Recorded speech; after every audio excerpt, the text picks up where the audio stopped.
Welcome to the Mark Belton Podcast, powered by Roadrunner High Speed Online. Good things come to those who wait, except when you're online. Experience the blazing speed of Roadrunner High Speed Online. That means faster downloads, smoother streaming, and efficient online shopping. All of it can be yours. Call 1-866-2-ENJOY-RR or log on to www.timewarnercable.com. Good afternoon, Milwaukee. This is the Mark Belling Late Afternoon Show on News Talk 1130 WISN. The first big topic we're going to get into in today's program is going to be the actual facts and figures about what's going to happen to these school districts around the state with the budget cuts that are being proposed for them by Governor Walker in his coming state budget. I feel the need to keep explaining to people and remind, because many of you are not following it as closely as you need to be.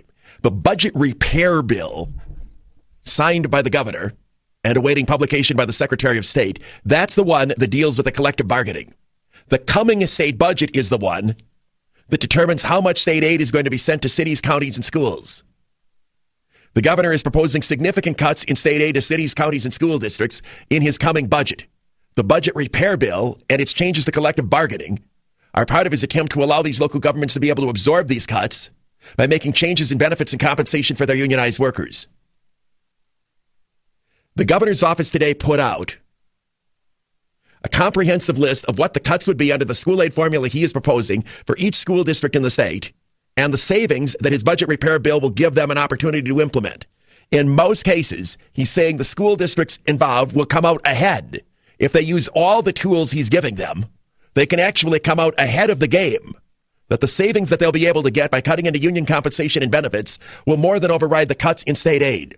Now, the governor is planning a news conference in Madison in a few minutes here, in which he's going to talk about this. We're going to carry at least the beginning of it. This issue is going to continue to move forward here. It's one thing to pass the budget repair bill. It's another thing to debate the budget. Eventually, there's going to be a budget, and eventually these school districts are going to be receiving less money from the state of Wisconsin. I can tell you right now that all of them are going to cry poor, and they're all going to claim that this is terrible. The governor's office is saying that that simply isn't the case. Let's go to Madison now and Governor Walker.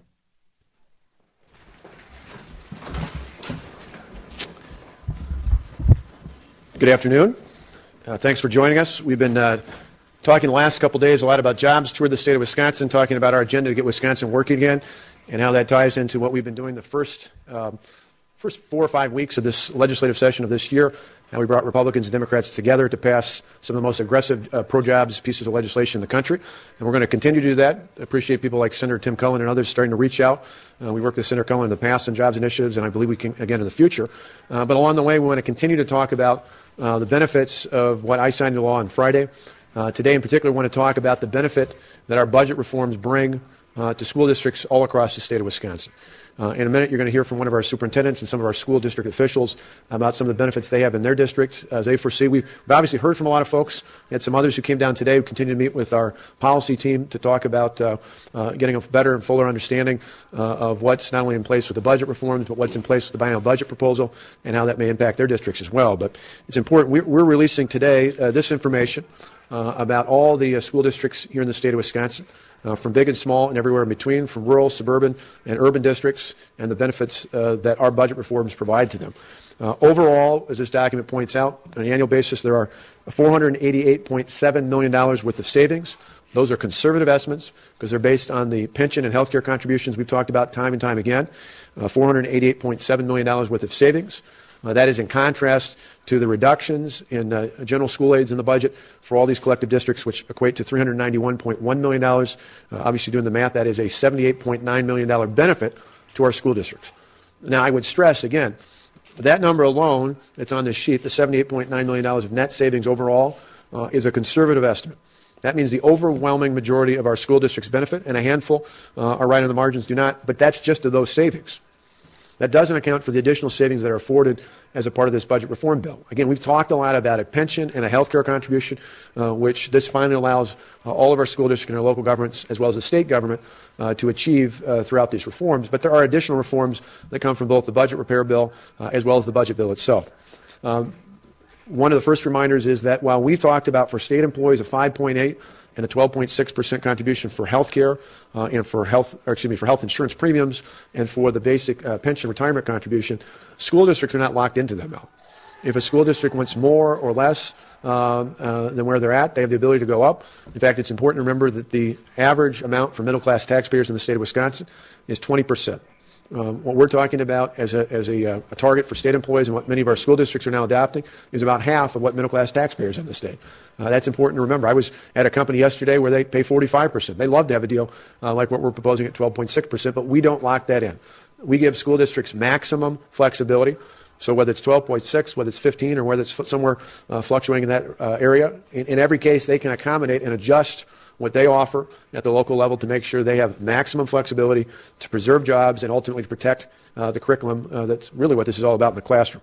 In addition, the chart I mentioned, the savings on here do not account for the ability to go out and achieve savings through changing who provides their health insurance.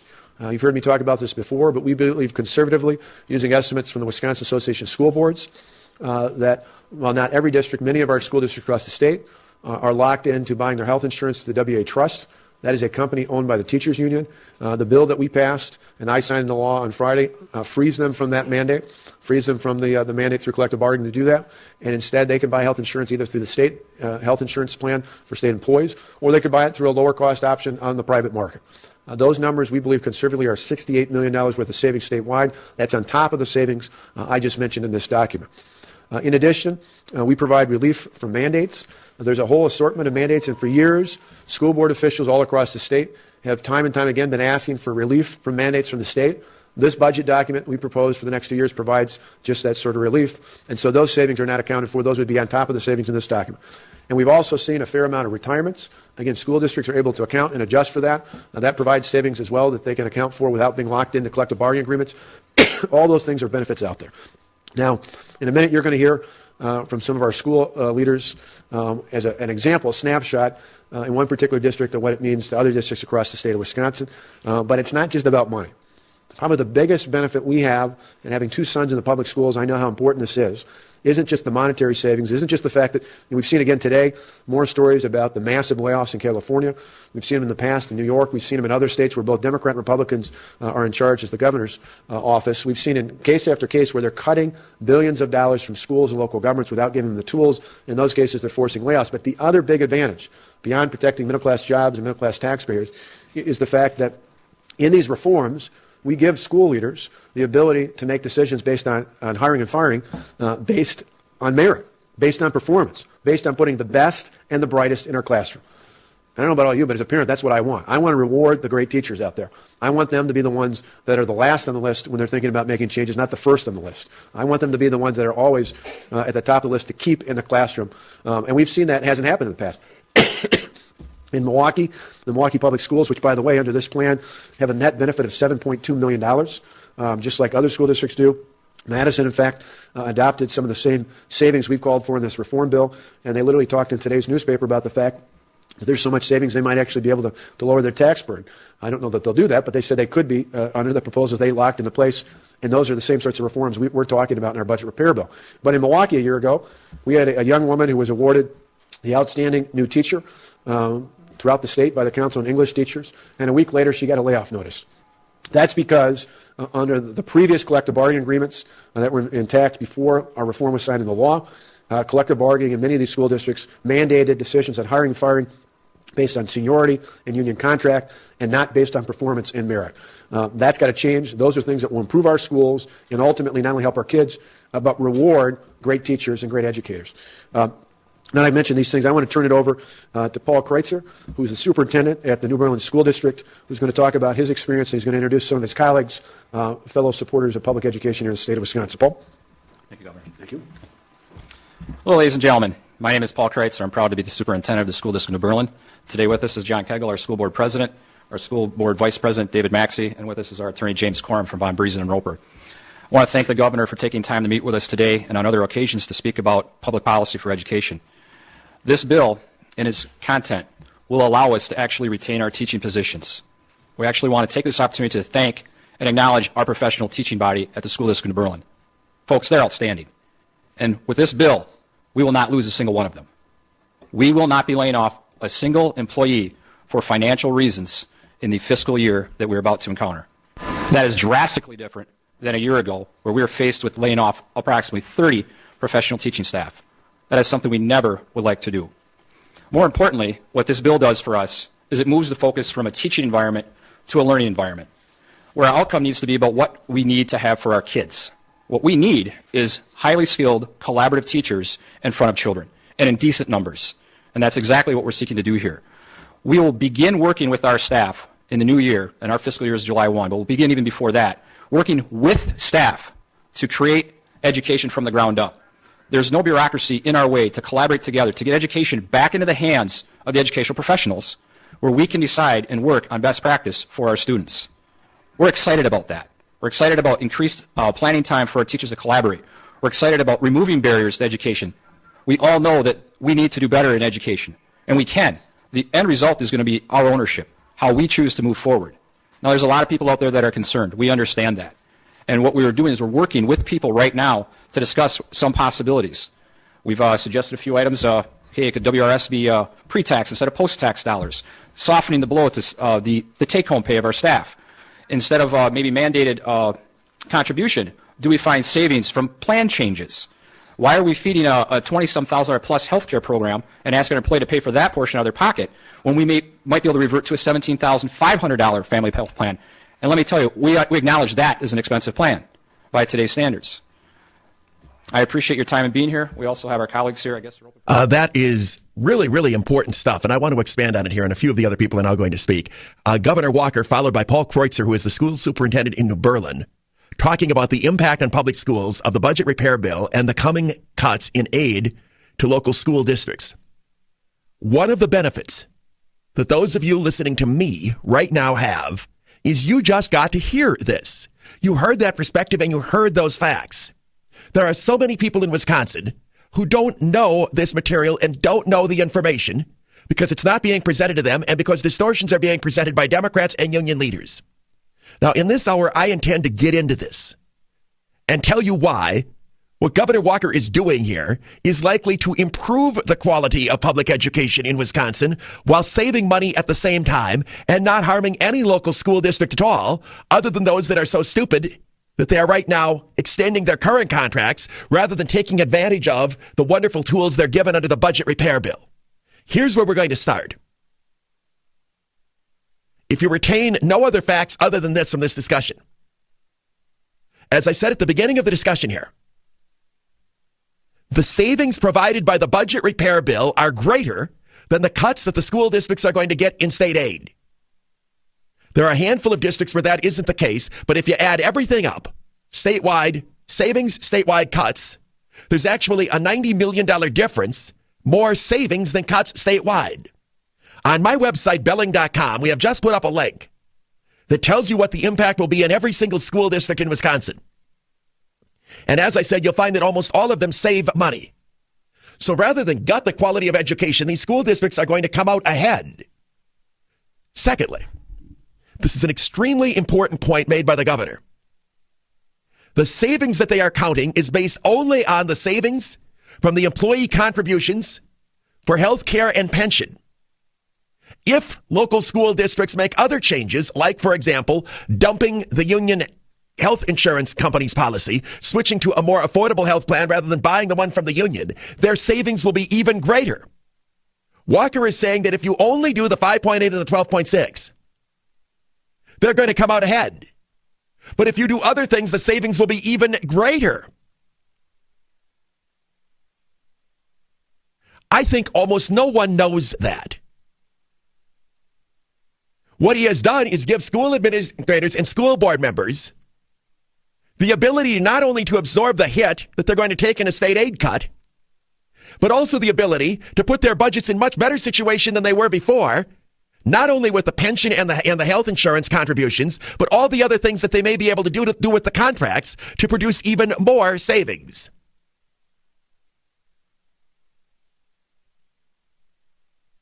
That's big stuff. In New Berlin, you heard the school superintendent say, we won't have to lay off a single teacher for economic reasons, because they now are going to be rid of the burden of this union contract that mandated how much that they had to kick in for all of these benefits and didn't have employees making any contributions at all to the pension and the health care that they're getting. The numbers are pretty clear in black and white. How did they arrive at the $390 million and $480 million? That was simple. They simply multiplied it by the number of teachers that are out there in the state of Wisconsin. And compared it to what he's proposing in cuts in his coming budget.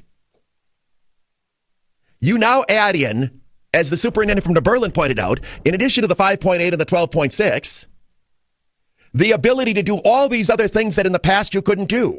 You're not stuck with a contract at all with the unions. The New Berlin superintendent said, we're going to rebuild our educational structure. They're opening the door to completely eliminate all the status quo. There's no template anymore. Anything that's currently in the contract, that's gone. It's going to be thrown in the garbage. They're instead going to start from scratch and do what's in the interest of quality education rather than do what's in the interest of what the unions have been demanding in the contracts for themselves. The governor keeps talking about merit pay. Paying good teachers more than other teachers. If you've got, what? Paul's piping in here all excited. I didn't know what he was saying. You said that so loudly, I thought something terrible was happening here. Paul said he's excited about that. Here's an example. Now let's imagine you've got a younger teacher in Paul's district, Cedarburg. Because they're younger teachers, they're starting low on the pay scale. And that younger teacher has an opportunity to make a little bit more money going somewhere else. Cedarburg will now have the opportunity to unilaterally offer that teacher more money than a colleague at the same level just because they'd rather keep her because she's a better teacher. In other words, you don't have to pay the good teachers the same amount that you pay the stiffs. Because the contract that says you've got to treat everyone the same according to experience and educational background, that's all gone. So you not only are going to find significant cost savings for these school districts, and the more changes that they make to the contracts, the greater the savings are going to be. You're going to allow these school districts to design themselves to get away from the albatross of these union contracts and design themselves the way the school board members and the superintendents want. Now, in my hands, as I said, I'm holding the spreadsheet that contains what the state aid is cut is going to be in each school district in Wisconsin and what the projected savings is going to be merely by making the teachers paid the 5.8 and the 12.6. By the way, if some of you who were listening closely heard the governor drop something in there that I'm wondering if any school boards are going to have the guts to do. He said the 5.8 and the 12.6. You want to do better than that, you can. I don't think everyone knows that. The 5.8 and the 12.6 are what's going to happen for state government workers. If a school board wants to say, we're going to go to 7.5 and 15, they can do that. And since the unions will not be able to negotiate on benefits, they'll have to accept it. If you want to require an even greater benefit contribution because you intend to use that savings to spend more in another area that you think is important for education, they would be able to do that. And they don't have to get the approval of any union because the union doesn't have the ability anymore to state what the benefits are going to be through that old collective bargaining process.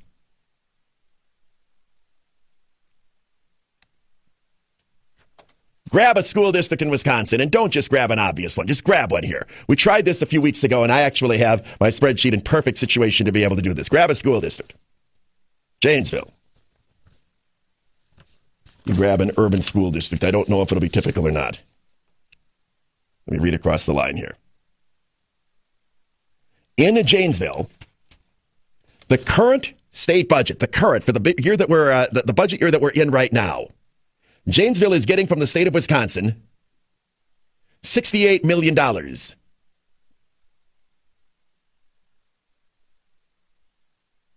Under the recommended budget, they'll get $62 million. That's a reduction of $6 million in state aid.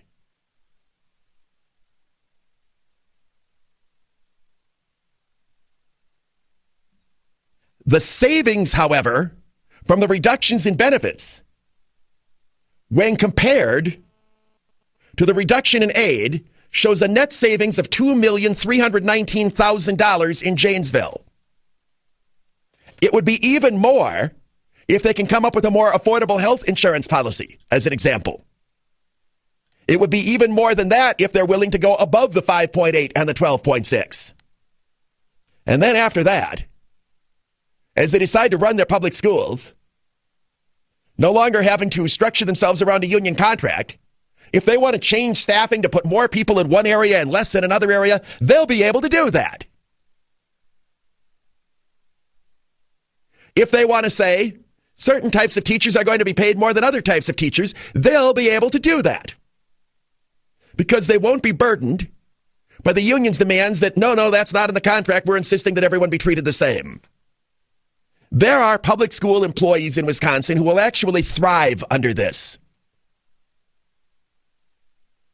One of the things that I've noticed over the years is even though private school teachers, in most cases, make far less than public school teachers, there are exceptions. University school and some of the bigger ones actually pay a lot for their faculty. But by and large, if you teach at one of the Catholic or the Lutheran schools in Wisconsin, you generally make less money than those who have a comparable job in the public schools. Despite that, those private school teachers are almost always happier about their jobs and less bitter than public school employees. In part because in private schools, merit can be a factor in determining pay. And school officials are able to run the schools with the goal of producing quality education rather than dealing with these union contracts. And the union contracts simply require the wasting of money. Not having an employee pay anything at all for their pension is wasting money that could be spent on public education. Not having the employees pay hardly anything for their health insurance is wasting money that could be spent on quality education. I've made the case for years that there's been no correlation between educational spending and the quality of education. And that's because most of the spending has gone into areas that don't affect education. Now, this is not a cure-all. School boards that spend their money stupidly will still not get bang for their buck. As you know, I believe almost every public school district in the state is larded with too much administration. You don't need all these curriculum directors and this, that, and the other thing. You just don't need them. School boards that continue to waste money on stuff like that, they aren't going to be any better off in the future than they are right now. However, what they will not any longer be able to say is that we have to spend all this because we're mandated by the state to do it or we're mandated under our contract to do it. They now have no excuses. They'll be able to spend the money on whatever they feel like spending it on and design benefit packages in whatever ways they want.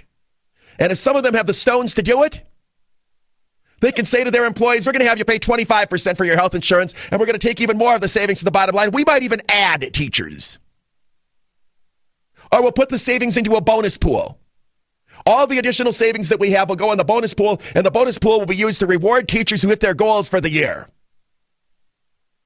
We are a lot better off under this than we were before. What the governor has managed to do is cut the amount the state is spending on schools, yet give these local schools the opportunity to be better off than before they were cut. Because they will no longer be forced to throw so much of this money into benefits for unionized employees. If you'd like to comment on this, did everybody understand what I just explained here, do you think? Huh?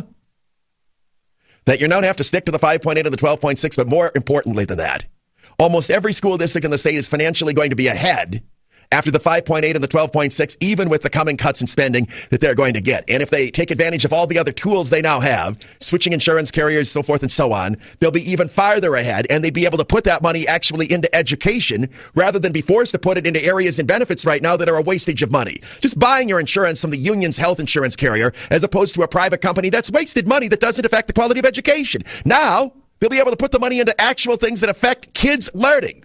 Welcome to the Mark Belton Podcast. Powered by Roadrunner High-Speed Online. In a fast-paced online world, who can afford to be held back by snail's slow dial-up or DSL? You need email, streaming, file sharing, and downloads all lightning fast. You need the blazing speed of Roadrunner High-Speed Online. Call 1-866-2-ENJOY-RR. Or log on to www.timewarnercable.com. If today was your last day, tomorrow was too late.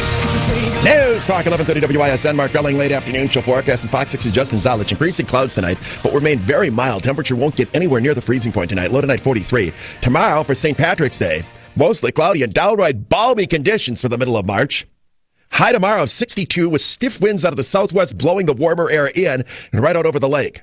There is a chance for showers coming in tomorrow afternoon, however, and from tomorrow night, cloudy. There's a slight chance for showers tomorrow night. Temperatures will drop back to 42. Friday, it won't be as warm, but still very nice weather. Mostly cloudy. There is, however, a good chance of rain for Friday, high around 50 degrees. We're looking at upper 40s to low 50s for highs, essentially Friday all the way through Tuesday of next week. To Saukville and Bob, you're on News Talk 1130 WISN. Hi, Mark. Thanks for taking my call. Say, this is so exciting to listen to Scott Walker talk about the solutions that he's made possible here, along with the fellows from New Berlin. Especially one of the big things is the health care. Switch to a more reasonable plan. What we've had in the past is a you build it and they will come mentality, where this very expensive plan that the teachers don't have to participate in monetarily is out there. Well, obviously they're going to take it. Now, what you can do now is you can offer 4 plans and say, the Spartan plan, the teacher would pay less for than the more expensive plan, which is the way it works in the private sector. Some people are going to take the less expensive plan. You can take that savings to the bottom line, meaning you can actually, imagine this, lower your taxes or transfer the money into something that actually counts for education. They'll be able to do anything they want with benefits. But the big thing is who you buy the plan from. Just getting these districts with the ability to no longer buy from the teachers union's own company will save a fortune, because the teachers union's company marks up the cost of the plan and takes the profit and uses it for their unionizing activities.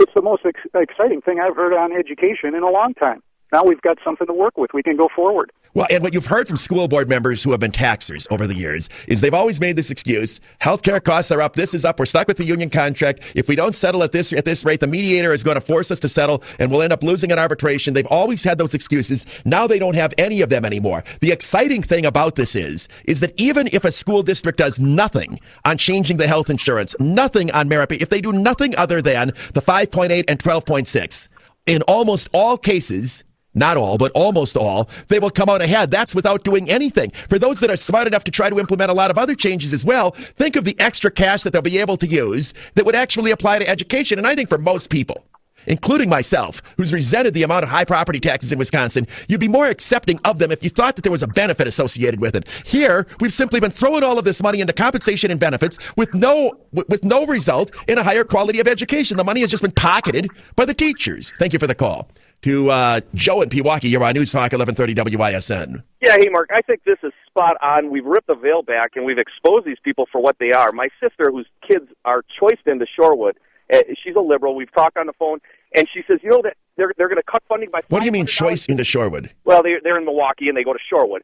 And so... But that's not school choice. They're in the Shorewood district. So they're going to cut school funding. How? Hang on, how? They live on the east side, so however they get into the Shorewood. So open enrollment? Yeah, I believe so, yeah. Well, they have to pay for that. So the point is... I just very concerned. You stated something here that we shrug off that it didn't sound right to me. If they live in Milwaukee and they're going to Shorewood, they may be going there under open enrollment, but they have to pay for that. That may be the case. Okay, anyway, go ahead. Her point was they're cutting funding by $500 per student, and she didn't even know.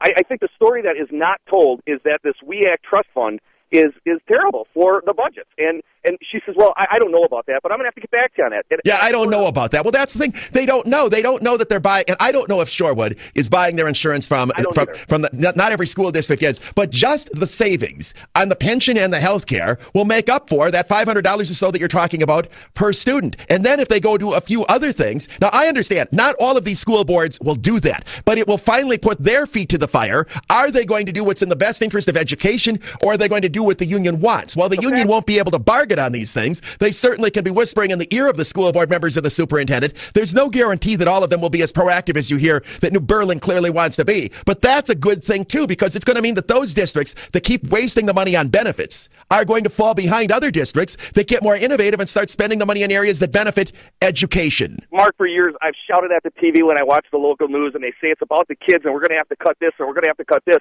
knowing full well that these teachers are getting fat and happy on these benefits, and nobody ever talks about the 53-year-old teacher that retires with full benefits and moves to Florida. Nobody ever talks about that. And now, if the school boards want, they can make them pay more for those benefits and use the savings for the benefits of the taxpayers and the benefits of education. The only losers here, are the teachers who aren't going to thrive under a system in which we're rewarding people for excellence. If you're the dolt that's been carried along, yeah, you're going to be paying a little bit more for your health insurance and benefits. And my response is, what do the rest of us care about that? What do you care if that teacher has to kick in more for their health insurance and pension if the savings can be used by the school district to produce better schools, and if they can use some of that savings to retain the teachers teachers that are leaving, the only teachers by and large that are leaving, other than those that are going to jail, are those that actually have a lot of skills that you can translate into the private sector. You might be able to retain some of those with bonuses now that you're not stuck with a unionized pay scale that says you've got to treat everyone the same. Of all the things about unions, that's the one that I just so despise, the idea that these are your brothers and your sisters and we should be paid the same. Thank you for the call.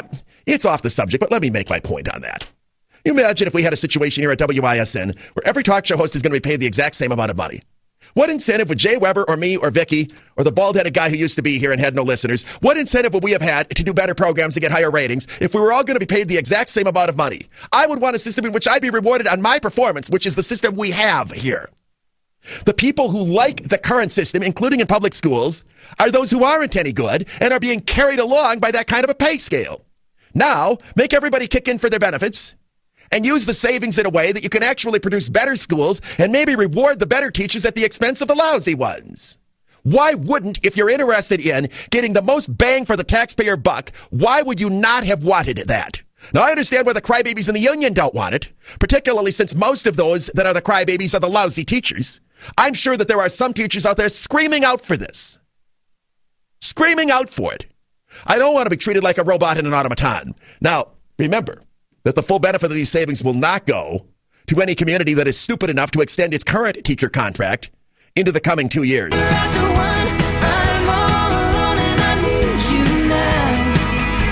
News Talk 1130 WISN, Mark Belling, late afternoon show. In Governor Walker's proposed state budget, remember that's different from the budget repair bill. The proposed state budget is the one that includes state aid for cities, counties, and schools. Not every community's aid is going to be cut.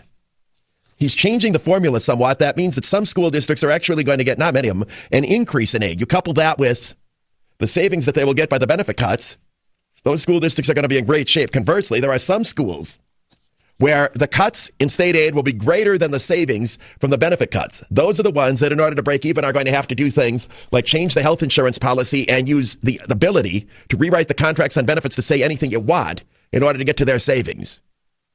The governor dangled out the idea, for example, of going much higher than the 12.6% on a health insurance contribution.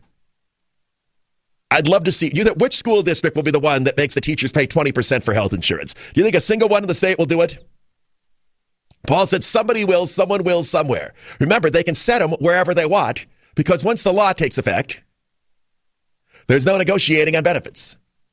To Lori and Mequon, you're on News Talk 1130 WISN. Hi. Well, I'm thrilled. I've been all along, but now that this has been laid out to me much more clearly, that thrilled that we'll have better quality schools, and then on top of that, going actually from being in the red... remember, you'll only have this if the school boards now right, I know, it. It's all going to be on them in terms of how they structure this. If they, for example, are going to continue to run their budgets the way they run them now, and if they're going to continue to do things like have way too much administrative staff, they're not going to be able to succeed as well as those that are a little bit more creative with their money. Well, for sure. And so, but that's why I'm also wondering, because so many people don't understand this, and I have to say I even understand it more now that it's been so clearly. Like when you read that list you had in front of you, the chart, I actually wrote it down. I thought it would be so great just to make a very simple flow chart of the numbers. Do this minus this equals this. Well, I've got for every district, that is on Belling.com right now, for every district in the state. We put the spreadsheet up there. It goes on forever, but you can take a look at your district and what it would mean. As I said, there's a handful of them.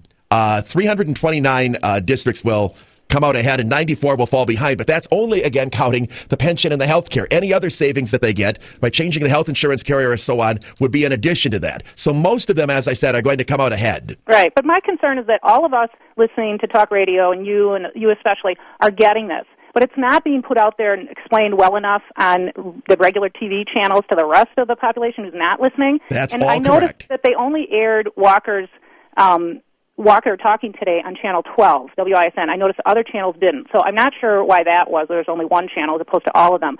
But so the message has to go out clearly, like even in a basic black and white flowchart, to everybody, not just Well, I put like I said, the flowchart's on my website, and if you want to email it to anybody you want to, it's going to be out there. But you are right. But people who don't have access to this information don't know it, because you have the unions that are screaming about cuts, and you'll have some liberal school officials who side with the unions whining about these cuts in state aid. And what people don't hear is that the savings that you get by making the employees kick in for their benefits exceed, in most cases, the cuts in state aid. And if the teachers want to argue why they should continue to have to not have to pay for their benefits, so we can actually make for better schools by not worrying about what these contracts said. Let them make that case. What they can't do is claim that Walker is hurting the kids here, because he's not, because he's taking these savings to the bottom line so the school districts can not only save state taxpayers money because we're in a financial crisis in this state, but that schools are still going to come out ahead, and they're going to be able to run their school systems for the purpose of quality education, not for the purpose of larding benefits on a bunch of crybaby union members. Thank you for the call. To Dean and Merton, you're on News Talk 1130 WISN. Hey, good afternoon.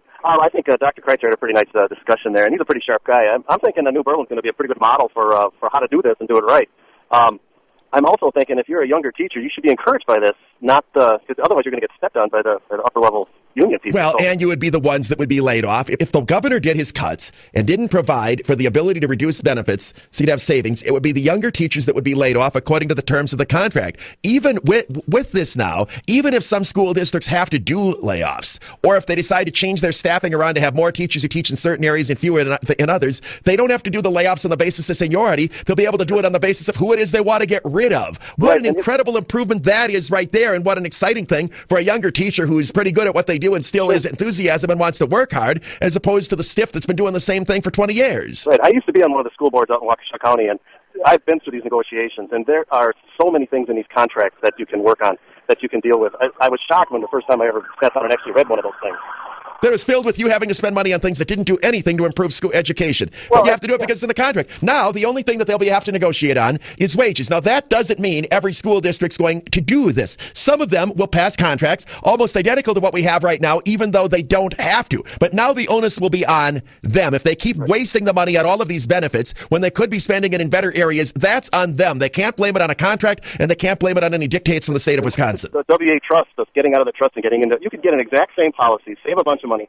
In the past, the teacher would take the benefit or the savings for that. Now the district can take the savings. No effect on the teacher. Same medical plan. They'll just have a different medical card. That alone, for the districts that are still buying from WEA Trust, which is the Teachers Union's owned company, that's a fortune in savings there. And that isn't even factored in to the governor's chart here that these school districts are going to come out ahead, because you can't factor that in generally because not every district has WEA Trust. But those that do and those that dump it, that's an immediate enormous savings. Simply buy the policy from somebody else. And then if you're creative enough, come up with 2 or 3 policy options like private employers do. So you've got a cheaper one and charge teachers who take the cheaper one less than those that are taking the more expensive one. Even more savings. So you end up with the ability to use all this tax money you're getting and actually apply it for the purpose of quality schools rather than be saddled with this contract, which is dictated by a bunch of screaming goon-like teachers. Thanks for the call.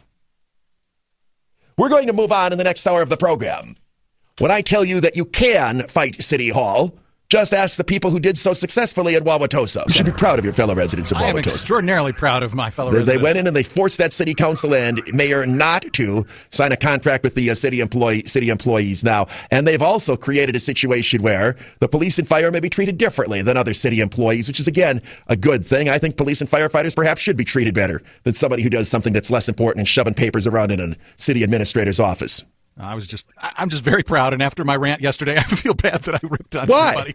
Well, you don't think your ranting is the reason they changed? Well, I certainly would. It's the ranting of you and everybody else that got them to change their opinions. Well, I don't feel badly about it at all. I hope if it had any effect on anybody, that I'm glad. Well, I think that's what happened. I mean, they were shocked that they got all the phone calls they did, shocked that city council chambers were packed, and they're shocked to get reactions from people that they thought were supporters of them, that they realized that this, and the reason, I'm going to get into this in the next hour, the reason for this is that we've only been hearing from one side for 4 weeks now. Exactly. The people screaming and yelling in Madison, and it's about time the rest of us in our local community start screaming and yelling back and make it clear that we're on the side of saving money here, and we are not on the side of overpaying unions money that they don't have to get. Do the traffic. Welcome to the Mark Bellin Podcast, powered by Roadrunner High Speed Online. Good things come to those who wait, except when you're online. Experience the blazing speed of Roadrunner High Speed Online. That means faster downloads, smoother streaming, and efficient online shopping. All of it can be yours. Call 1-866-2-ENJOY-RR or log on to www.timewarnercable.com.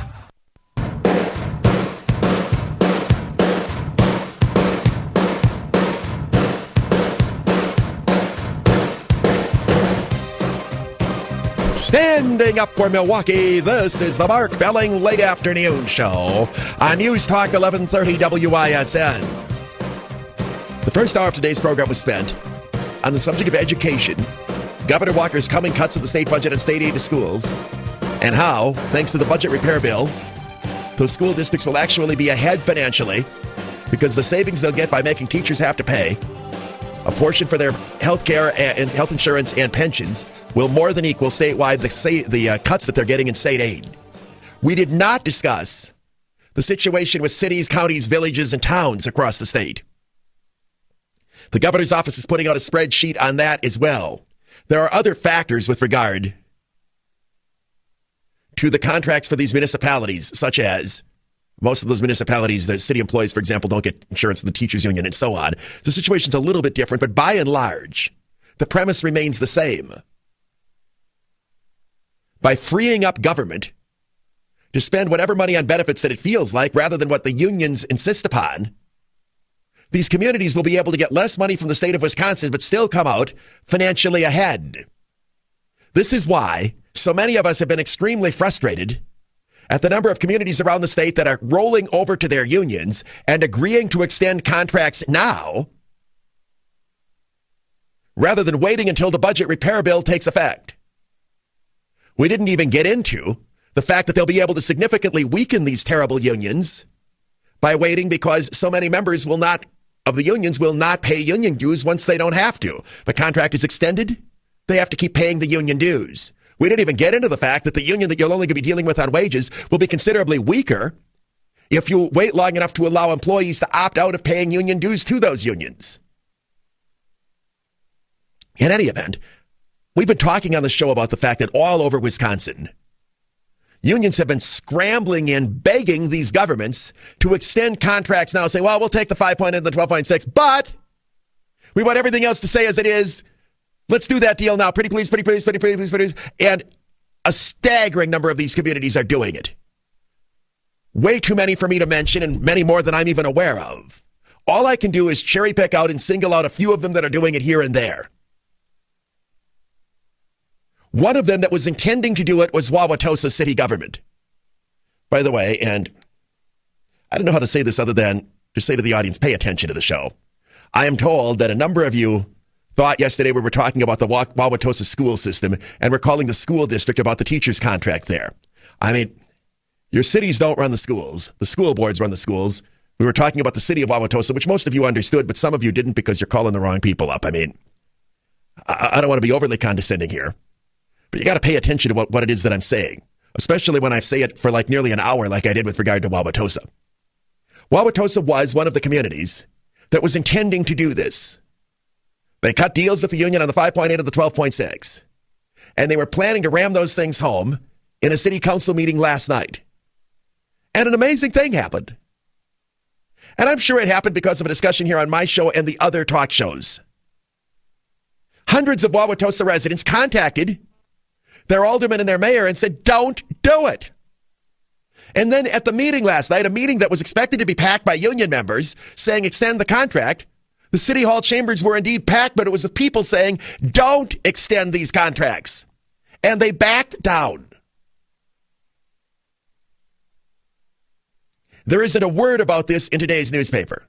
They do have a small story online, but in the print edition of the newspaper, there isn't a word about it. In fact, almost no coverage has been given by the mainstream news media to this race to pass all of these contracts around the state. This was an extraordinary instance, however, in which the voters of one community, and Wauwatosa is a pretty interesting community politically. It's got Republicans and Democrats in it. It's elected both liberals and conservatives over the years. Kind of a swing community. The residents of Wauwatosa contacted their public officials and put so much pressure on them that they changed their plans to extend these contracts. This proves that you can, and I hear so many times, there's nothing I can do, there's nothing I can do, there's nothing I can do. What is true is that there is very little that one person can do if they're the only person that does it. But especially once you get outside the city of Milwaukee and Milwaukee County and get into some of these smaller communities, and Tosa's not even that small. If enough people apply pressure, your government officials are likely to listen to you. If you're the only person that calls in your whole community, I admit, no. But if you get a bunch of them, you can effect a change here. Here's what's extraordinary, as I was mentioning to John Wyatt, and if you didn't hear our discussion in the 5 o'clock hour yesterday, got pretty heated as we talked about, in particular, Wauwatosa's sellout. This instance in Wauwatosa last night is one of the few cases that we've had of the taxpayers being given a voice. For the last several weeks, we've had nothing but people, union members yelling and screaming, rallies in Madison, pounding on Scott Walker, marching around, doing this, that, and the other thing. Elected officials have by and large been hearing only from the union liberal side of things. In this instance in Wauwatosa, we saw people speak up on the other side. People who not only support what Governor Walker is doing, but support reasonable uses of public money. They oppose rolling over to the unions and giving them anything you're not obligated to giving them. And let me tell you, and I'm going to be very blunt here. As you know, I've been more blunt over the last several weeks than I've been for the first 22 years of the program. By the way, somebody finally asked me, why didn't you talk about your 22nd anniversary last week? I said I wasn't going to, didn't I? I said I might say a little thing at the end of the show, and I didn't even do that. Thing means nothing to me now. When we get to the 25th year, maybe I'll yap about it. You union members who have been so belligerent and have used rhetoric so over the top and so indefensible, you're now asking that gratuitously we should extend contracts that don't have to be extended. Why should we do it for you, given how you've behaved? You go and spit upon the governor. You go and spit upon those of us who have a differing point of view than you, but then you want us to suddenly roll over, ignore all of that, and give you contract extensions that we don't have to give you. Many of us are not of a mind right now to do a damn thing for a public employee in this state. And I understand not all public employees have been acting out inappropriately. But those who are their leaders, and those who have so many hotheads speaking for them, I understand it's not fair to lump all teachers in the Lake Country elementary schools with Looney Levenhagen, the idiot who's yapping Fox lies on national television. But when we see him as the personification of the average public school teacher out there, we are not of a mind to do a blasted extra thing for you that we don't have to. Why should we? You're going to play dirty, we're going to play clean, but we're at least going to play as hard as we can play. So you had a real backlash in favor of taxpayers at this meeting in Wauwatosa last night. And Wauwatosa's officials backed down. This can happen in any other community where they're planning one of these contract extensions this week. The hard thing, and I admit this is very hard, is for people to find out that their community is even doing it. Because almost none of them are standing up and saying, hey, we're going to do this. What you have going on is the following. You literally have people in these communities going to their local communities' websites to read the agenda for the coming meeting to see if they have anything on the agenda about employee compensation. What's happened is that in some of these communities, there's been an agenda item that says that people assume it's for a contract extension, and it isn't. Germantown has a meeting tonight. It's mentioned on that they're going to go into closed session to discuss employee compensation. They're bending over backwards to scream, we're not going to do it. In Belgium, Cedar Grove, they were evidently thinking about it. Now they say they're merely going to talk about it tonight, but they guarantee that they won't extend any contracts. Franklin's school board is meeting tonight. Their agenda says that they're going to go into closed session to discuss contract matters regarding the Franklin Support Professional Assistance, which is evidently one of the employee unions there. I put in numerous phone calls to the Franklin School District to see if they intend to pass any contract involving any union members tonight. Haven't gotten an answer for you. Well, if I haven't gotten an answer, I wonder how successful some resident of Franklin is going to be. So the hard part is you have to know that they're doing it. And the reason everybody knew about Wauwatosa is because it was talked about on my program. It was talked about in other talk shows. It's not because anybody picked up their local newspaper and realized that Mayor Jill was going to sell them out sell them out. I obviously can't talk about every city and every school district and every county in the state of Wisconsin.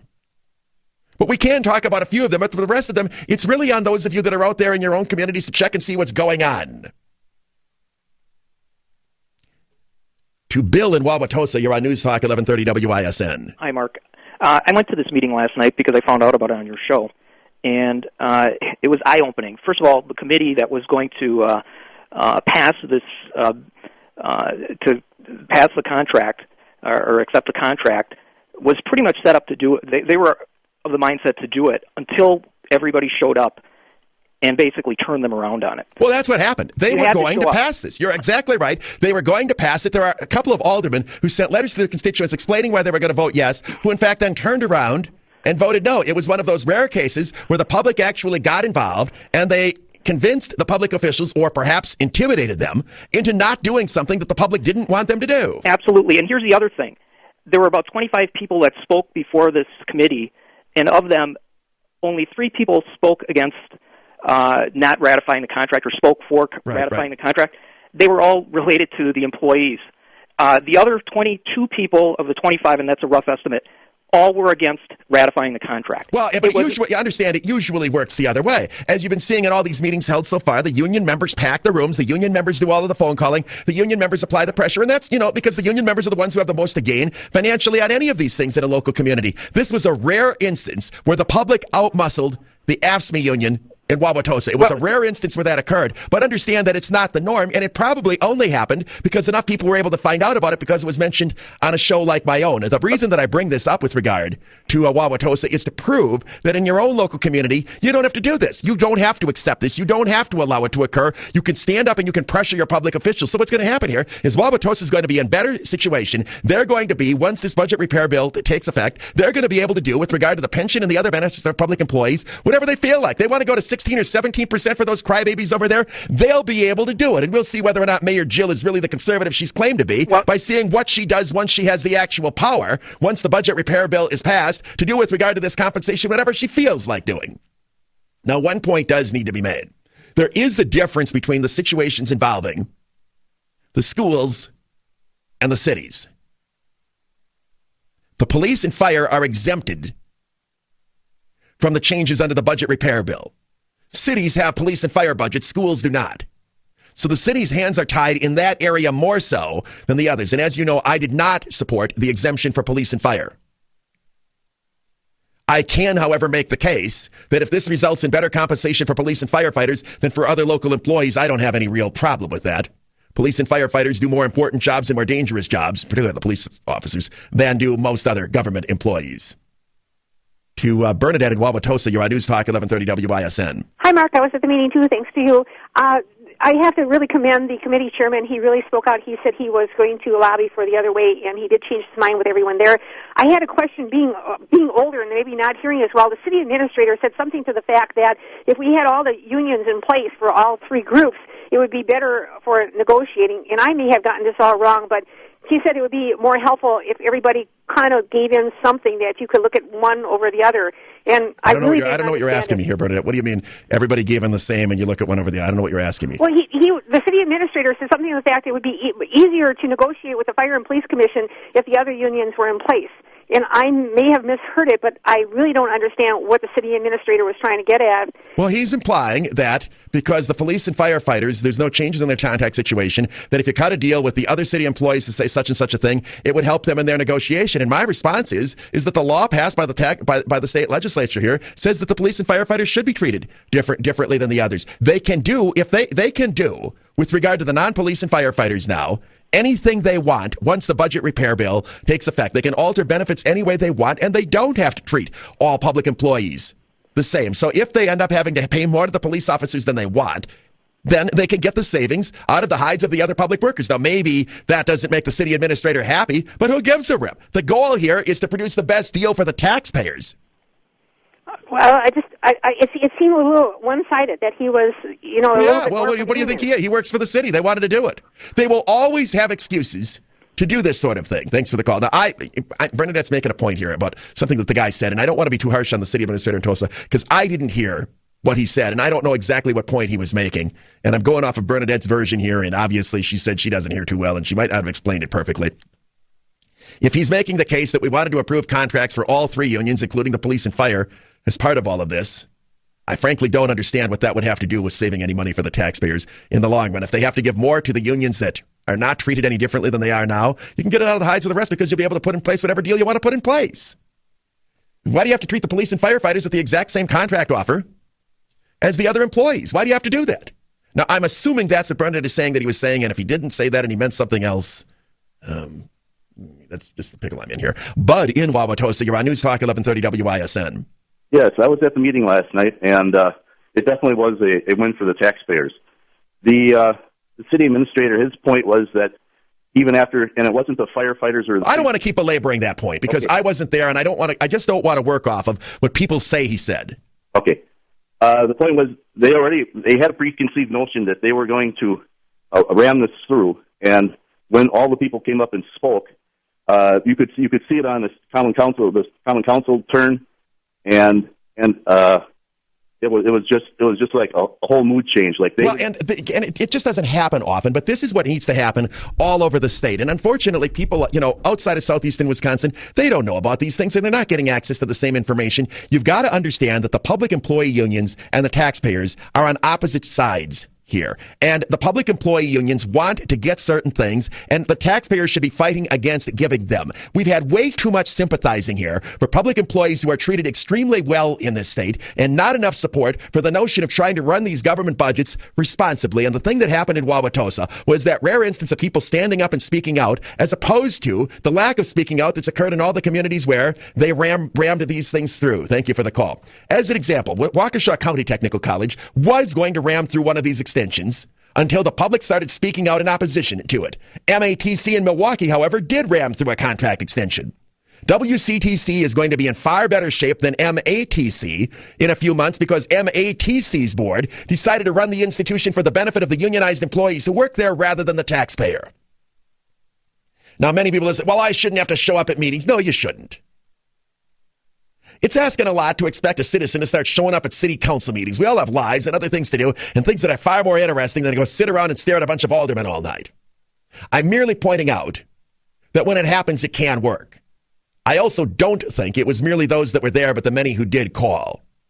The thing that's so refreshing about it is that this does demonstrate that there is considerable support for the notion of rating in these benefits and considerable opposition to the ramming through en masse of these contracts all over Wisconsin.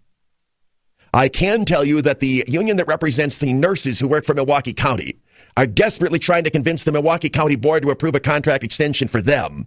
They're trying to get something on an agenda for a committee tomorrow, but I don't believe that there's going to be any vote. You've got unions all over the place in full-scale panic, and the thing they're panicked about is they know that if the contracts are not signed and not extended when the budget repair bill is passed, members will no longer have to pay union dues, and they're going to end up losing money for the union bosses. That's the thing that is driving this rush. The disempowering of these unions that take all this money to lobby for higher taxes and run ads ripping conservative politicians. If we accomplish nothing else here other than to cut into all of the money that these union bosses have, it will be a significant victory for those of us who believe in frugal government. Welcome to the Mark Belton Podcast, powered by Roadrunner High Speed Online. In a fast-paced online world, who can afford to be held back by snail slow dial-up or DSL? You need email, streaming, file sharing, and downloads all lightning fast. You need the blazing speed of Roadrunner High Speed Online. Call 1-866-2-ENJOY-RR or log on to www.timewarnercable.com. We're dancing like we're done. News Talk 1130 WISN. Mark Belling, late afternoon show. Forecast in Fox 6 and Justin Zolich. Increasing clouds tonight, low only dropping down to 43.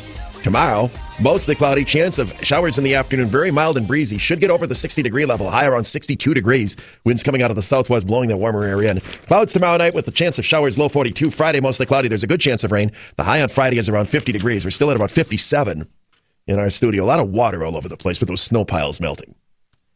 I don't want to belabor the point just of Wauwatosa. I'm trying to make a larger point here. All over the state, you see unions that had been holding out on contracts and playing hardball on contracts suddenly begging, extend my contract, we'll even pay a little bit for our insurance and pension.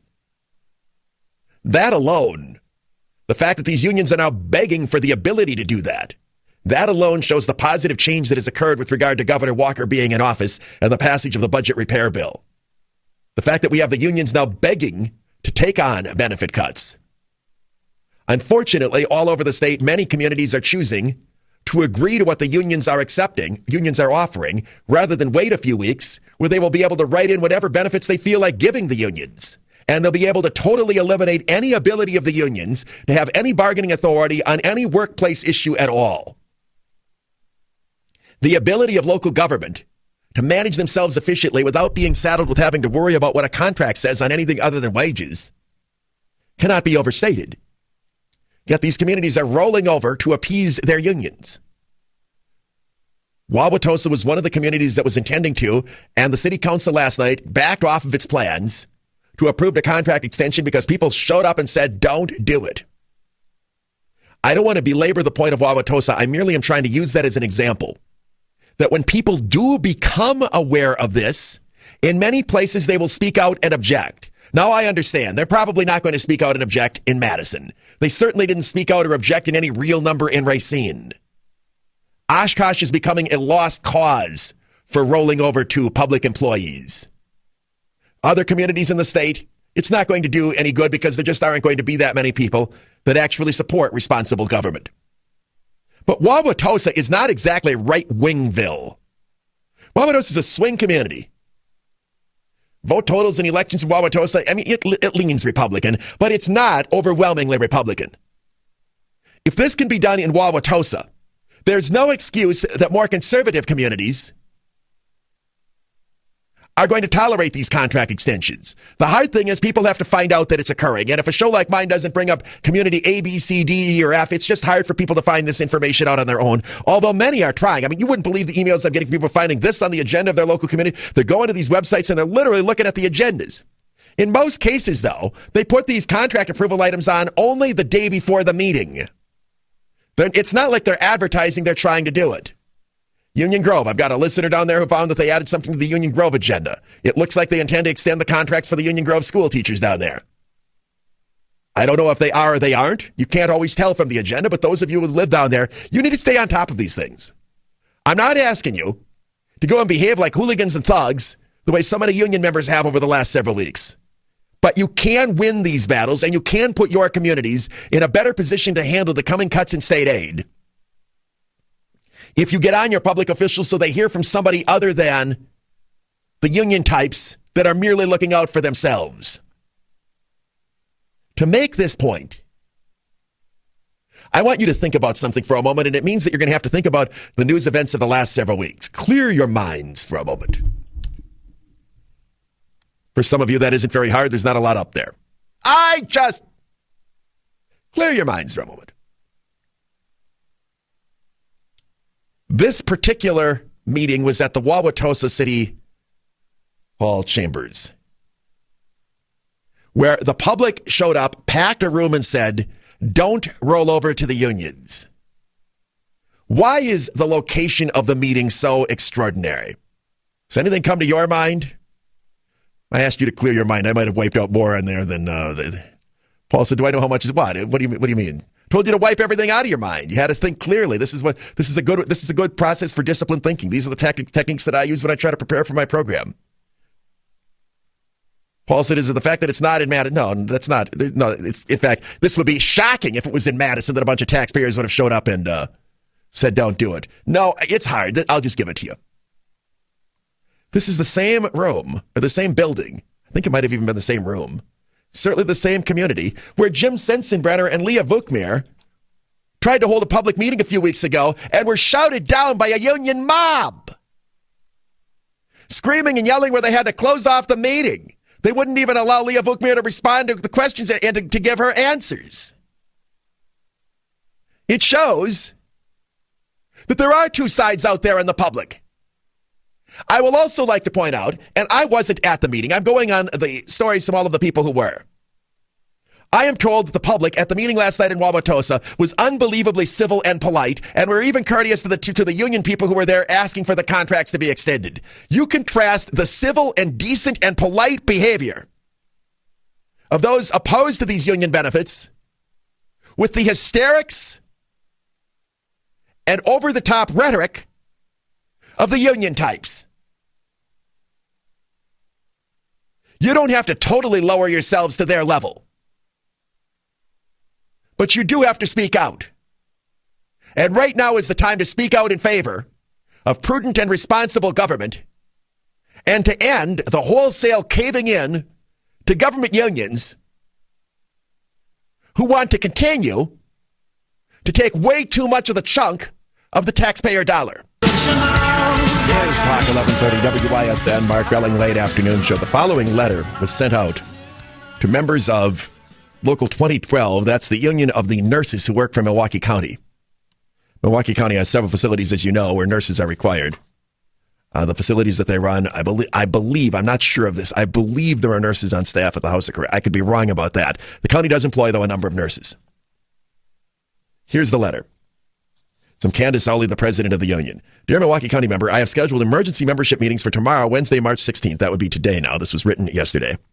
For you to vote on a one-year contract extension, the meetings will be in our union office at 8 a.m., 1 p.m., 4 p.m., and 5:30 p.m. I have been in discussions with the county about the possibility of extending your contract for one additional year through December of 2012 in order to give you protection and stability for an additional year. In order to get an agreement from county supervisors for the contract extension, we have to include the changes that have been imposed on the other non-union county employees. Those changes include a wage and step freeze for 1 year, increases in health insurance copays and deductibles, changes to the pension formula to 1.6% for future years, plus a 6% pre-tax pension contribution, and an increase to age 64 for retirement for new hires.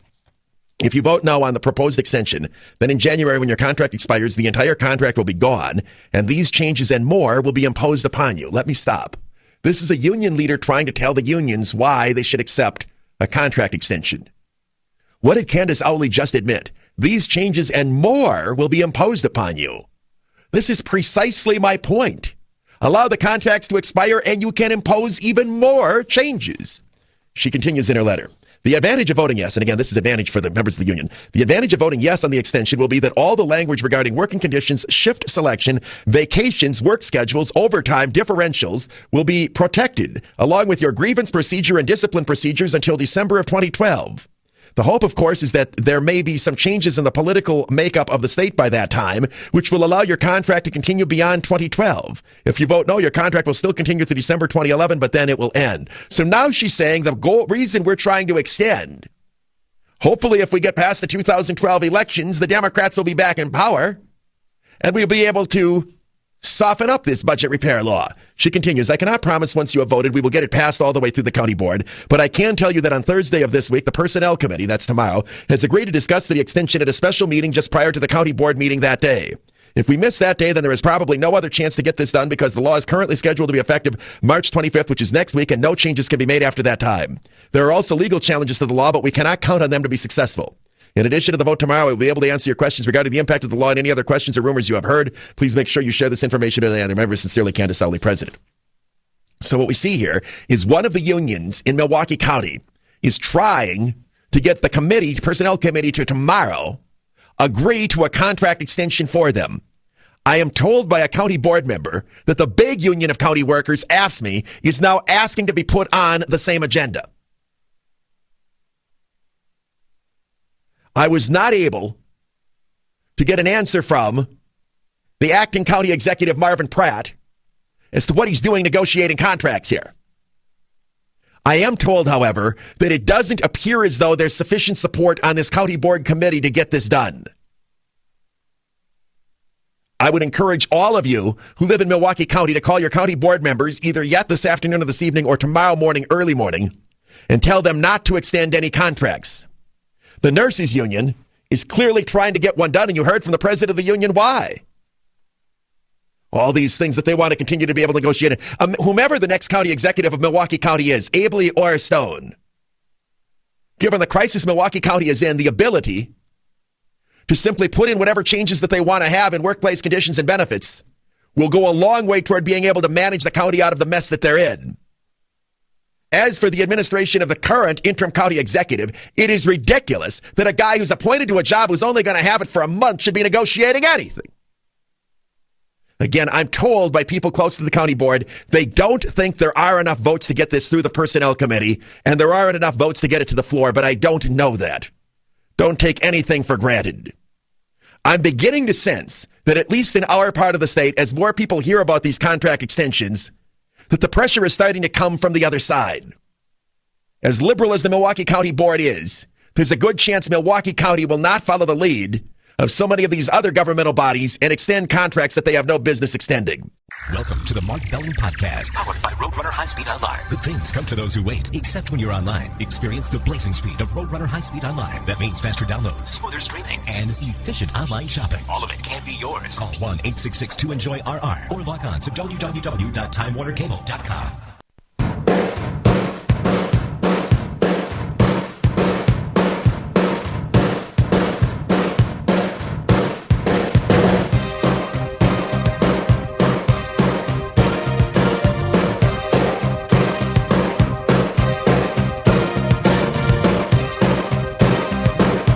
Stand Coming up for Milwaukee, this is the Mark Belling Late Afternoon Show on News Talk 1130 WISN. I think it is a myth that most public school teachers in Wisconsin are reasonable. I get a lot of heat when I talk about most teachers because it sounds like you're saying all. No, I'm saying most. On the other hand, I want to make it clear that my criticism of public school teachers, when I say most, I mean more than half of them. I believe more than half of them are far more concerned with their benefits than they are with the quality of education in their communities. And I believe that more than half of them are unprofessional people. And I'm about to prove it. Prove it. The story that I'm going to share with you comes from West De Pere. West De Pere is near Green Bay. There are two communities. There's De Pere and then there's West De Pere. I don't know why they don't call regular De Pere East De Pere, but there's De Pere and then to the west of there, I guess, is West De Pere. This is from the West De Pere School District. The president of the teachers union in West De Pere has resigned after the union members took a vote of no confidence in him, the union president. They wanted him out because he wasn't militant enough for them in opposing Governor Walker and the budget repair bill. I want to share with you the letter that he wrote to other members of the teachers union in West De Pere. Some Stuart Betts, who until this afternoon was the president of the teachers union there. He wrote, "Dear fellow WDPEA members, I wanted to write each of you personally and as soon as possible to let you know that I am no longer the president of the WDPEA, that's West De Pere Education Association. I also wanted to explain to you how this came to be. Late in the school day yesterday, I was approached by a member of the executive committee to tell me that the executive committee was exploring a move toward a vote of no confidence in my ability to lead our association as president. With the parliamentary procedures set in place by association bylaws, I proffered my resignation. I know that there are some teachers in our district that are highly emotional, irrational, and full of anger about all that is happening in our state regarding the budget repair bill. I have worked hard to communicate everything that all of you have needed to know in order to decide for yourselves where you stand, to express yourselves if you wish to, and to know where to seek out more information. When I agreed to be your union president, it was because I felt strongly about taking care of all of our teachers and being a professional, wise, and respected voice in negotiating, especially for the young teachers. In trying to remain as professional and objective as possible, I did not agree to or endorse local demonstrations or marching on the Capitol. Those who know me well understand the principles I have stood for my entire life. I have dedicated my life and risked it many times to secure the freedoms of the citizens of this country, and I strongly believe in the democratic process. It is not my way to spout hateful rhetoric or make a foolish scene at our state capitol. If that is what you elected me for, you are mistaken. I do not wholeheartedly agree with the manner in which the legislative actions in Madison were choreographed, and as a result, I have written professional letters to our governor, lieutenant governor, and representatives to let them know of my concerns. I have followed the events in Madison very closely and learned a great deal about WEAC. When I discovered that 2 days into this, they capitulated on the notion of making us pay 12% for our benefits and 5.8% of our pensions without trying to negotiate lower percentages for us. WEAC stated that all they wanted was to retain collective bargaining rights. Educate yourselves about whose best interests are truly being served by continuing the current process of collective bargaining. WEAC wants to continue to make it mandatory that we pay our union dues. This has always been about the union's money, not teachers' rights." Let me interject. Is that what I have not been telling you for weeks? That for the leadership of the union, all they care about is the money from the dues, not anything else? This is now the president of a teachers union local in West De Pere writing this. He continues, "In order to negotiate salaries and benefits, we are going to be successful only if we are professional, committed to our profession, and reasonable about the conditions of our employment. Aside from those that are trying to sway you in an emotional and public or political direction, we are employed by the citizens of the West De Pere School District. We are paid to provide an excellent education to their children, and these citizens are hurting from the beleaguered economy, perhaps even more so than we have been until now. We need to keep this in mind as we proceed." I arranged to have the meeting on Monday after school with our superintendent, John Zegers, to try to make sure we at West De Pere were able to achieve the best outcome for ourselves in the upcoming contract negotiations. We are not in the same financial situation as some of these other schools, and Mr. Zegers has been and continues to be very, very open about wanting to work with us. He has recognized over and over that we have excellent teachers in our district and has no plans for sweeping changes in personnel.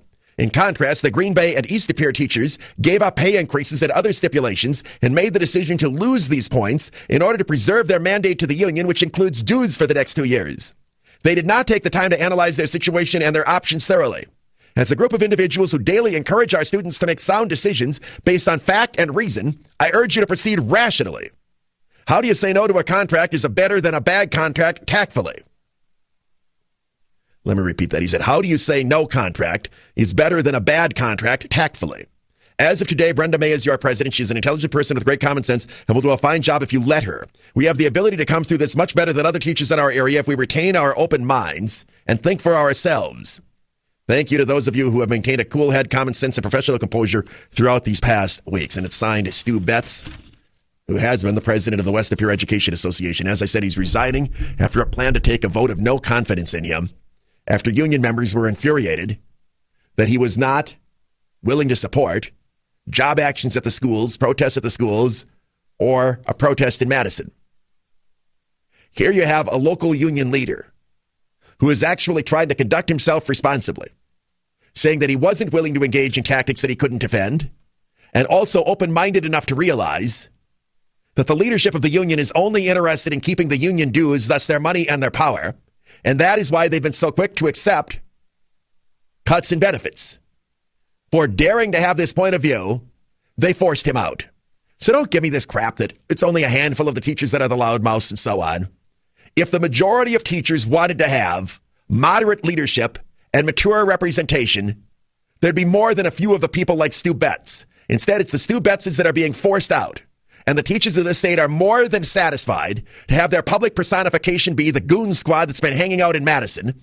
The people that are showing up in public meetings like the one in Wauwatosa a few weeks ago. By the way, we've established that was at the library. Shouting down Senator Bookmeyer and Congressman Sensenbrenner. Whereas those who are actually trying to take a reasonable response and act professionally are getting turned on by their own fellow union members.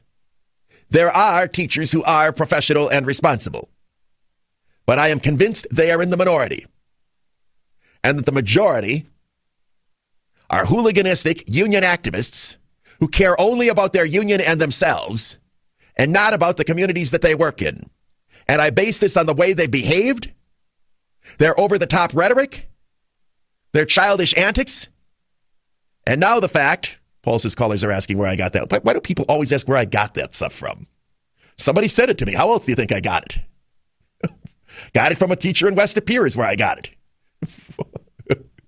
That's where I got it. I got it from a teacher in West Appear. How did Mark get that? You must be driven crazy by all of these questions. You've had more questions the last month than I think we've had in the last 10 years, haven't you? Just questions in general about everything. Have you gotten any of the questions that I'm getting about why the Marquette and Wisconsin games are only on cable? You haven't got. See, I get those questions that have nothing to do with me. You get the one. At least the ones that you get mostly have to do with me. Yeah. Anyway, the letter was written by the president of the West Appear Teachers Union, now ousted. People want me to post that on the website. I've got to figure. Let me. We may or may not be able to do that. Where do I get it? I get this stuff because people send it to me, and don't be surprised if nobody in the media picks up on the story or reports on it, and you don't hear about it anywhere else other than on my program. The tactics of WEAC goons generally tend to be underreported in the mainstream media. People do seem to like it when we post some of this stuff. It's like it's not satisfying enough anymore for people to hear me talk about things. It's like those things that you see, it's like, well, you can't really believe it if I'm just reading it here on the radio. So you think my career would go up if we put in one of those webcams like Rush has in his thing so that people can watch me on the internet doing the show live? Then if they see me, they'd be able to retain it better? Trust me, they don't want to see me in here. And when I guest host Rush's show, by the way, they don't use the webcam for guest hosts anyway, but I insist on, I like hang stuff over the top of it if somebody hits the button by mistake to make sure that I'm not ever on that. Yeah, I would turn it around the other way. Well, Rush usually does the show in Florida anyway, but they still do have a camera sitting in there for when he is in New York. But I don't think that they've turned that thing on in a long. Well, he's in New York every once in a blue moon, I think. How did we get off on that? I don't know how we got off on that. Anyway, what? Yeah, we'll see if we can come up with a way to reformat and take stuff out so that I can put that up on the. If I do it, it won't be until after the show because I'm doing this stuff now. The Emperor of Japan spoke today. Now, do you understand why that's a big deal? You do? Why? Why is it a big deal?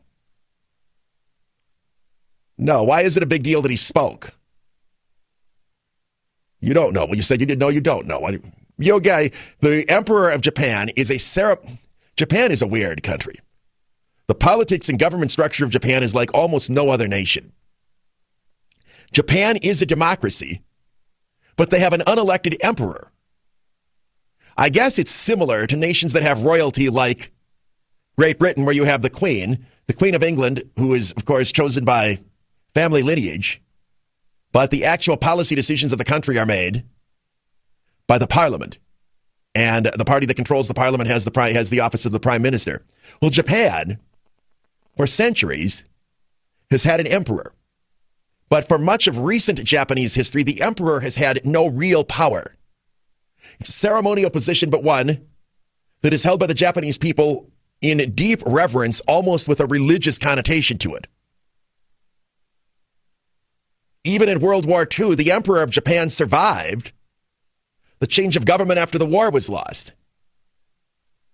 The Japanese emperor, who is, I believe, about 87 years old, Akihito, went on television today to try to calm the nation, saying that the nation can survive, that between the incredible devastation from the tsunami and the earthquake, and now the threat of a nuclear reactor meltdown, the Japanese people should not give up hope. This occurs as tens of thousands of people are struggling to get out of the country. People with wealth are desperately trying to charter private jets to get them out, to fly them to anywhere. Airlines are canceling flights. It's a total madhouse between people trying to flee because their communities are no longer habitable, to the terror over the potential of one of the nuclear reactors melting down. Let me quote from CNN.com. I truly hope the victims of the disaster never give up hope, take care of themselves, and live strong for tomorrow, said the dignified and understated Emperor Akihito in a calm and poignant oration delivered from the inaugural palace. Generally speaking, the emperor only speaks in terms of grave national danger. Let me quote here. The 77-year-old ceremonial but deeply revered chief of staff underlined Prime Minister Naoto Kan's earlier assertion that Japan is going through its worst crisis since World War II. It is not known whether he will visit survivors of the disaster as he did in 1995 after the deadly quake in Kobe. The emperor delivered his speech on the same day that white smoke and a new blaze from the damaged Fukushima Daiichi nuclear plant added to radiation fears. I don't know, of course, what's going to happen in Japan. The thing that's been so extraordinary about this story is the devastation in the country is barely even being talked about right now because of the concerns over the nuclear reactor. Even if the nuclear reactor was not badly damaged and in danger of a meltdown with significant radiation going into the environment, even if that had not happened, much of central Japan is just wiped out. This has got to be one of the most devastating natural occurrences anywhere in the world in many, many decades. But the calamity in Japan hasn't gotten the kind of attention that I think that other disasters have gotten because of the real, very real concern that something far worse can occur if there's a total meltdown of the reactor core. I've been reading a number of stories, and the experts are in disagreement about how close we actually are to that. Some believe that it is still only very remote, only the slightest chance of a total reactor meltdown, while others are saying that it's getting close to a potential of 50-50. So I don't know what to make of those stories other than to say that the experts themselves seem to be deeply divided. What we do know is that President Obama doesn't seem to be very concerned. You've heard about his plans for the rest of the week, haven't you? Know what Obama's going to be doing? He's going to Rio. You know, he's done with the basketball brackets, which appeared to have taken him 2 days. And did you see his stupid comment that, well, as people are going through their brackets, they should take a time out and donate somebody to Japan. He's acting like everybody's spending 26 hours on the NCAA tournament. So now that he's done with his brackets, which evidently, do you think he does these himself, or do you think he has a staff flunky do it? Paul says he has help. I don't agree with you. I think he's so disinterested right now. Admit it, for Obama, things aren't working out the way he wanted. He thought he was going to be able to come in here and turn America into Liberalville and everybody would live happily ever after. Instead, he's fighting with a Republican Congress over how much spending to cut. That's not the fight he's ever wanted. Nobody else in the rest of the world has listened to him on anything. He's gotten nowhere on the issue of Iran. The war that he said he wanted to fight, the one in Afghanistan, is not going all that well for him. He's doing the thing he enjoys. He's going back to his basketball brackets. I think he filled out every single one of those lines himself. That's what I think. And now he's going to Rio. Now, I'm not one of those people who thinks that public officials should never be able to go on vacation. And I thought some of the criticisms of President Bush, from Michael Moore and the like, they'd have, whenever they'd spot him doing anything casually, they'd act like that's all he ever did. I thought that those were over the top. But Obama has got this. He has more time off than a teacher, for crying out loud.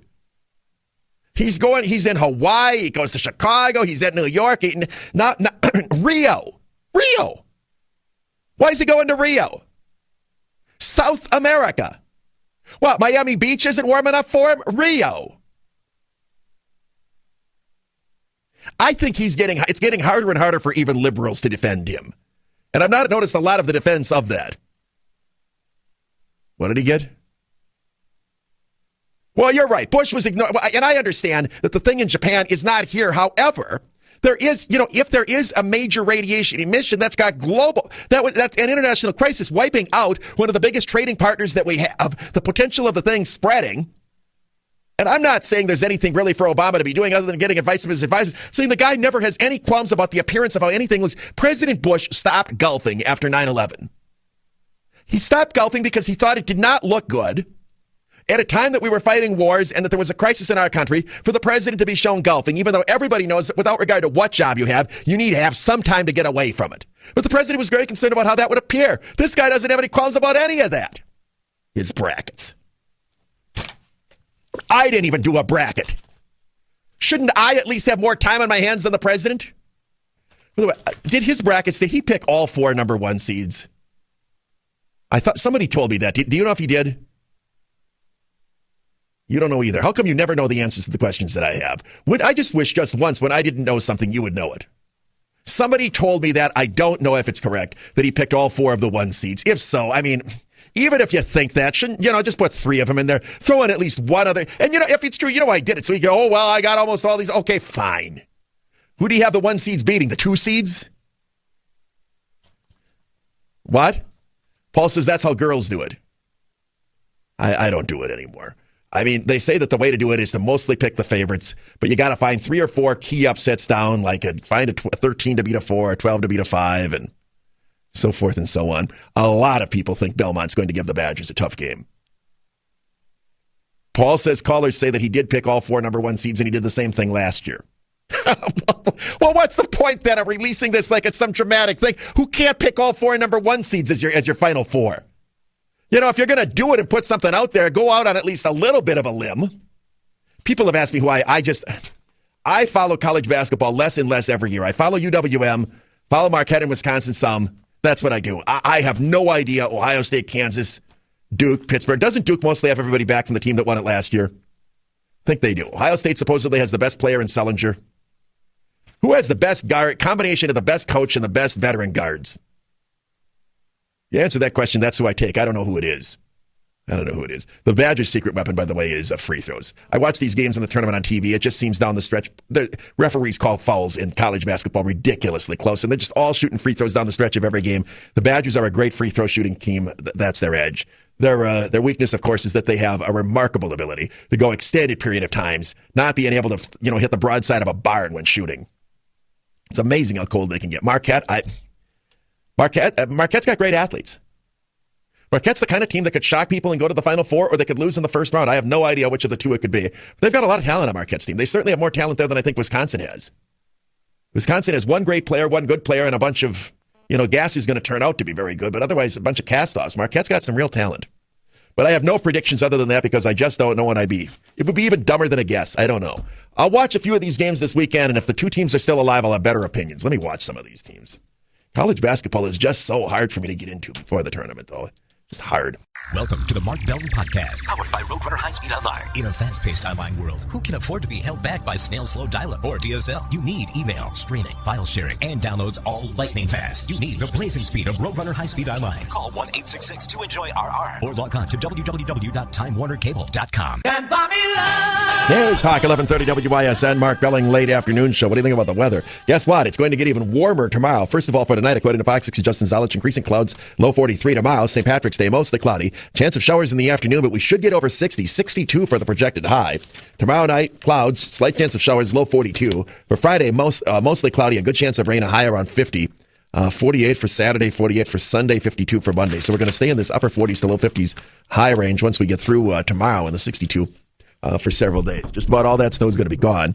In a few days, the snow piles will be vanished. Let me address this.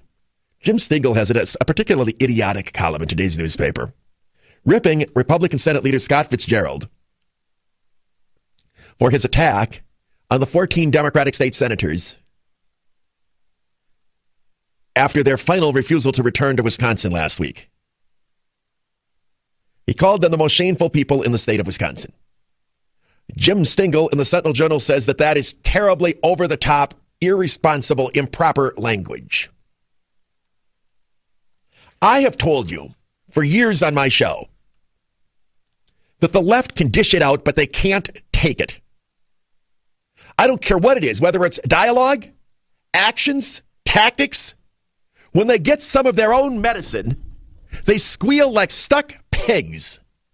Liberals are bullies. They demand their own way. They demonize their opponents, but they can't handle it when a little bit of it is directed in their direction. Where was Jim Stingel's column when Spencer Coggs and Lena Taylor used the words slavery to describe Governor Walker's proposal? Slavery. Where was Stingel when leaders of public employee unions compared Walker to Hitler? I could go through the list of comments that were made. All you have to do is Google the rhetoric of the last few weeks and the language used with regard to Governor Walker from prominent Democratic politicians in this state. And you will find statements 15 times more inflammatory than calling these Democrats shameful. I don't even think that's the word. Shameful. That's all he said. You rip on a Republican, you rip on a conservative, you rip on a person like me. Why, that spirited debate. They're so passionate. You throw a little bit back and, let's tone down the rhetoric. Why, it's terrible. You're so far over the top. Governor Walker and Republican state senators have received death threats. But to call 14 Democrats who bolted out of the state for a month and didn't do their job shameful, why, that's just not the kind of demeanor we need. This is what passes for columnizing in the local daily newspaper. His own fellow columnist Kane uses stronger words than that all the time, talking about people he doesn't agree with. One of the reasons that I advocate giving liberals their own medicine, as I say, they can't take it. They can't handle it. They cry like little babies. Bawl away. In the meantime, we have the case of little Gordy Hintz. He's the Democratic state assemblyman from Oshkosh, the one that walked up to another state assemblywoman from Oshkosh, Michelle Litchin's Republican. She's from an adjacent district and said, "You're dead," following the vote for the budget repair bill. Gordon Hintz is pleading no contest to his behavior in a massage parlor in Appleton, where he was facing criminal charges for fondling one of the attendants at the massage parlor. Hintz, in a statement, says the behavior was not characteristic of him. Really? How do we know that? What are you saying, Gordy? This is the first time you were in a massage parlor? What do you mean that the behavior is not characteristic? What does that mean? I don't know what it means, but it begs a follow-up. Let's talk to some of those women in the massage parlor right now. Is Gordo a regular there or not? By the way, Hintz has been one of the guys who had some of the most inflamed and overheated rhetoric of all during this debate. Can you imagine if one of the Republican leaders right now, in the middle of all of this, was caught in a massage parlor and faced criminal charges?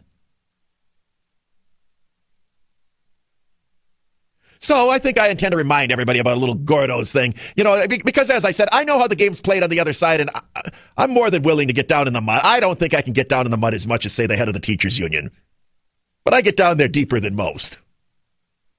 I'm willing to glob onto globs of mud that are farther down in the hole than, say, some of my other talk show hosts are willing to do. I think Vicki McKenna kind of gets down there, too. Jay's nicer than the two of us. Yeah, McKenna's down there. She's right down there with me. News Talk 1130 WISN, Mark Belling late afternoon show. On Monday's program, I reported to you on the guy who drove that tractor around the state capitol Saturday during the rally's Todd Pulvermacher, who, as I reported, has 4 operating while intoxicated on his record, in addition to an otherwise long criminal and arrest record. I see the Sentinel Journal picked up on that story today and reported on that, wondering whether or not he's going to get in any trouble driving his tractor around when he doesn't have a license to drive his car. They don't credit my reporting on this, and they are 48 hours late as usual, but at least they do pick up on the story. I want to talk for a moment about the boycotting that is going on of some businesses in Wisconsin that have been identified as supporters of either Governor Walker or conservative organizations. I have been encouraged by many to start boycotting and on my program targeting groups that are known to be supportive of union members. I've chosen not to do that, even though, as I said, the gloves are off on my show right now. I've chosen not to do it because I think by and large it's wrong to hold a private business accountable for its political actions. We all have rights to our opinions, and I don't feel very comfortable going after somebody's pocketbooks. It's also been suggested that I go and publicize these businesses that the liberals are boycotting so that people can go and boycott them. In other words, start patronizing them. Most are major corporations. The reason they've targeted M&I is there aren't exactly a lot of mom and pop businesses on there. Most are big corporations that manufacture things. No direct way of going after them. I am not going to encourage you to patronize M&I, even though they've been targeted by the protesters, because M&I, which is in the process of being sold to Harris Bank, is conducting itself in a totally indefensible fashion with regard to the unbelievable bonuses being given to the management at the company in the wake of the buyout. The newspaper today runs an editorial saying that neither side should be engaging in things like this. I will tell you that it isn't going to end until conservatives start targeting for boycotts a handful of liberal groups here and there. I'm thinking about it, but I'm so far haven't been able to convince myself that I'm comfortable with doing it.